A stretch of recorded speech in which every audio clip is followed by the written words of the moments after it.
On continue? En Libye, 8e point. Si un citoyen libyen achetait un véhicule, le gouvernement libyen lui payait 50% du prix de ce véhicule. 9e exemple.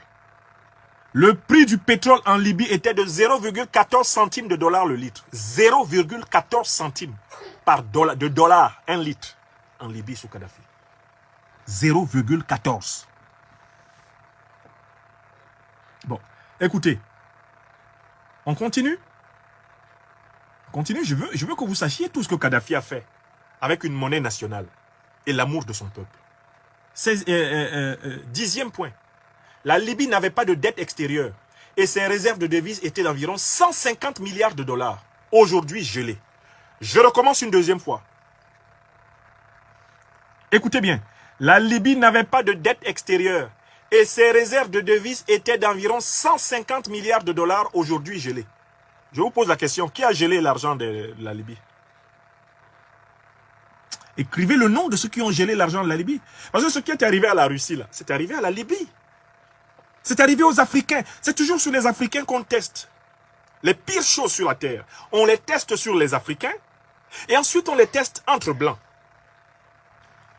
Est-ce que vous savez que Kadhafi avait dans les banques occidentales 150 milliards de dollars et que les Occidentaux les ont gelés? Ça vous dit quelque chose? Quelle est la leçon que les dirigeants africains doivent retenir? Est-ce qu'il faut encore accepter les paiements en monnaie étrangère? Kadhafi a laissé 150 milliards de dollars de la Libye gelés dans les banques occidentales. Quelle leçon l'Africaine et l'Africain qui nous écoute aujourd'hui doit retenir de ce point numéro 10 que je viens de vous lire?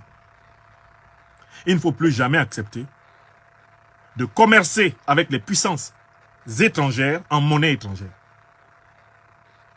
Sauf confiance exceptionnelle entre puissances. Mais même ça, ça ne suffit pas.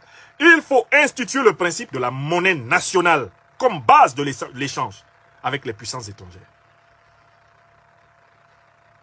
Et les réserves de change des pays africains ne doivent pas être dans les comptes bancaires des pays étrangers. L'Afrique doit garder ses réserves de change chez elle. C'est-à-dire que les 150 milliards de dollars là, que Kadhafi avait dans les banques européennes, il aurait dû les garder en monnaie physique dans les banques libyennes.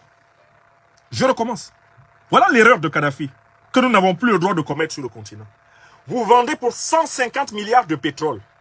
Vous avez 150 milliards d'avoirs en dollars. Ne les gardez pas dans les banques européennes. Soit ces dollars existent et vous, nous les fabriquez en papier et vous nous les donnez. Et comme ça, nous nous promenons à travers le monde et nous achetons en dollars, partout où les dollars sont acceptés, comme nous voulons.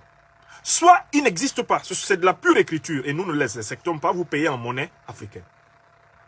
Vous payez en monnaie nationale africaine. C'est tout.